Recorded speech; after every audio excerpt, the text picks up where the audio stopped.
Eu saúdo os irmãos com a paz de nosso Senhor e Salvador Jesus Cristo.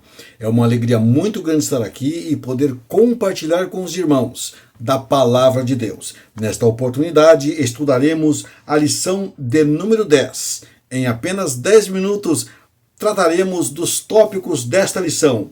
Lição de número 10, o cativeiro de Israel, Reino do Norte. Para entendermos melhor esta lição, convido os irmãos a darmos uma volta lá pela lição de número 2. O título, O Reino Dividido, Jeroboão e Roboão. Quando o reino se dividiu, Roboão ficou com o reino do sul e Jeroboão ficou com o reino do norte. Quando Jeroboão assumiu o reino do norte, ele levou junto toda a sua idolatria, tudo aquilo que tinha no seu coração, tudo aquilo que tinha cativo na sua mente, ele levou para o reino do norte. Tudo aquilo que ele tinha tirado, trazido do Egito, ele levou para o reino do norte. Por que eu digo? Antes dele assumir, ele tinha ido para o Egito. Tinha ficado um tempo lá. Retornou e assumiu o trono, lá no reino do norte. Ele tomou a decisão, vendo que o povo poderia ir a Jerusalém adorar a Deus, ele toma a decisão de formar, fazer, construir 2 bezerros de ouro, um em Betel, outro em Dan, fronteiras, para que o povo não tivesse oportunidade de ir adorar a Deus.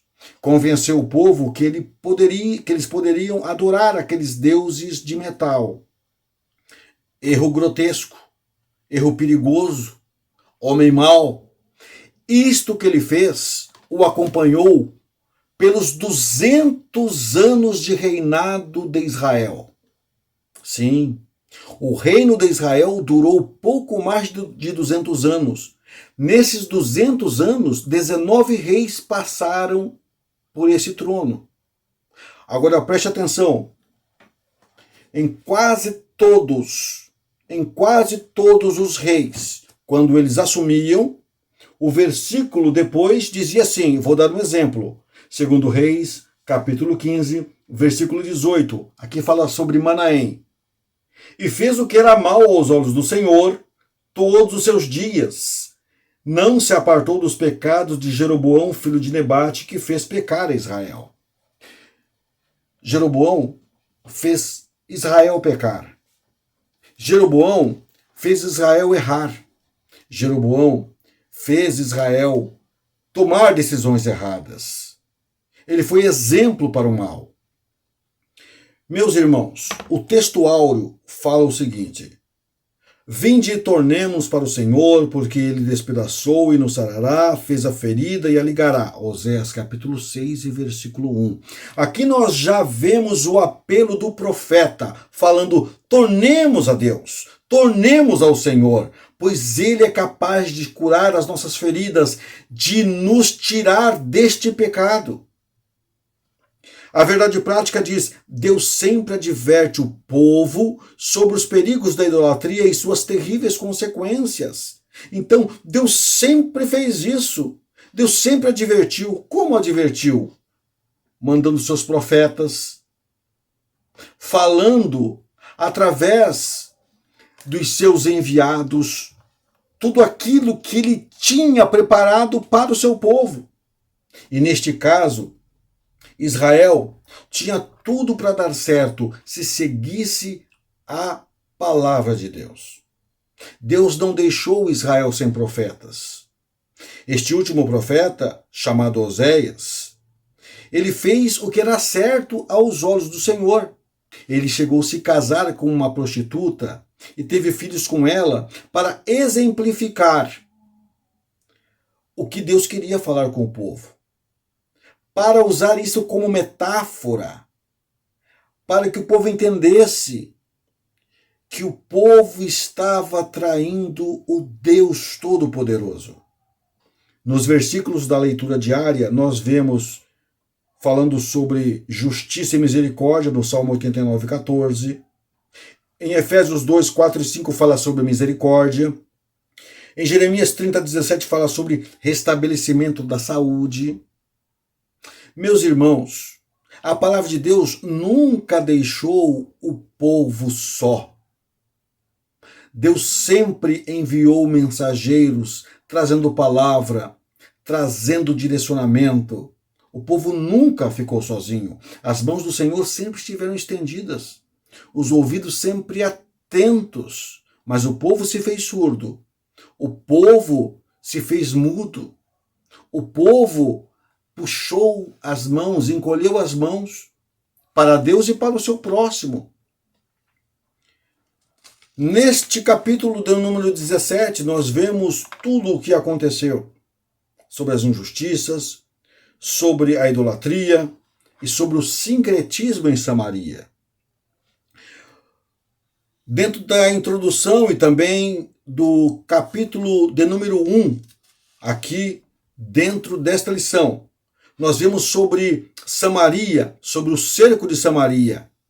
Tanto Oséias como Amós haviam falado, haviam levado a palavra. Esta palavra que eles levavam era a palavra verdadeira para que o povo entendesse. Aqui fala sobre a questão de trair a confiança de Deus. Os períodos de prosperidade não fizeram o povo retornar a Deus para adorá-lo conforme a lei. Aqui, meus irmãos, eles tiveram a oportunidade, tiveram um tempo de alegria, prosperidade, mas eles não entenderam que aquilo tinha mão de Deus. E a mão de Deus, quando ela é estendida com propósito. Então, eles não podiam ter feito o que fizeram. Oséias acabou sendo mais um rei dentro desses 19 que abandonou o Senhor.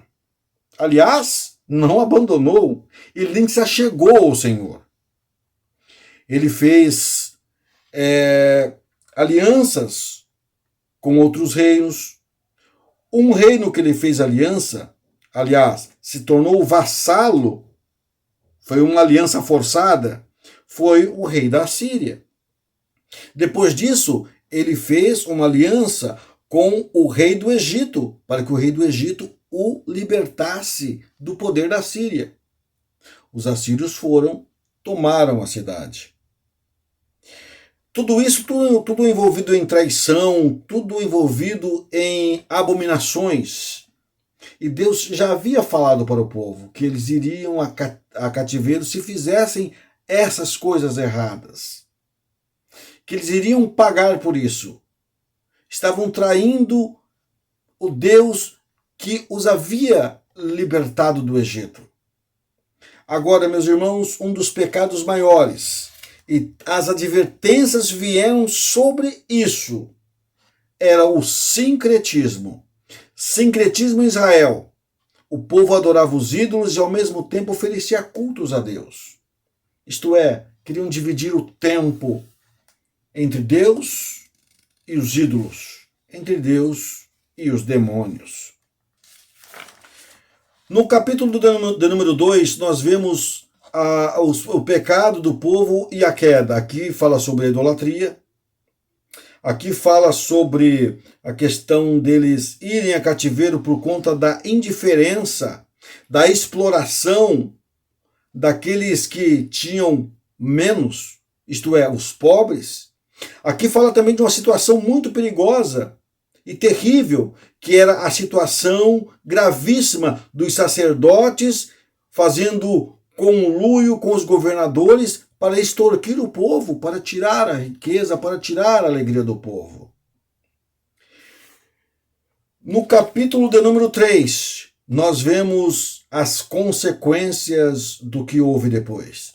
Após o exílio, povos de outros lugares foram trazidos para formar uma nova Samaria, para formar um novo povo, um povo mesclado.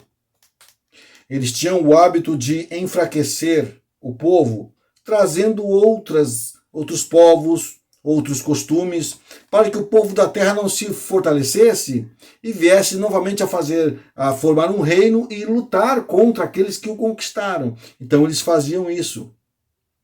Só que nesse capítulo traz a questão de Jesus entender o povo samaritano, o povo que precisava, porque vamos concordar, o povo de Samaria, os filhos de Samaria, não escolheram nascer em Samaria.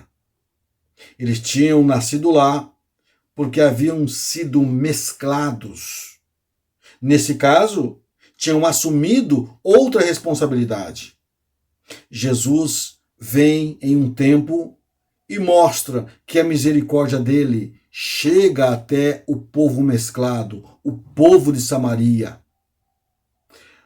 Se a pessoa está no caminho errado, fazendo coisas erradas, a essência dela pode ainda ter uma fagulha de coisas boas. Por isso que a palavra de Deus diz para não esmagarmos a cana quebrada e apagar o pavio que fumega. Por quê? Porque lá dentro do ser humano tem algo que chama Deus, que pede por salvação. E Deus, através do Espírito Santo, do Senhor Jesus Cristo, está de portas abertas, com os braços abertos, com a mente aberta, com o coração aberto para ouvir as nossas súplicas, ouvir as nossas orações. Meus irmãos, apenas 10 minutos. Esta é a lição de número 10. Que o Senhor possa falar melhor ao seu coração e que neste domingo tenhamos uma excelente lição. Um forte abraço, fique na paz do Senhor.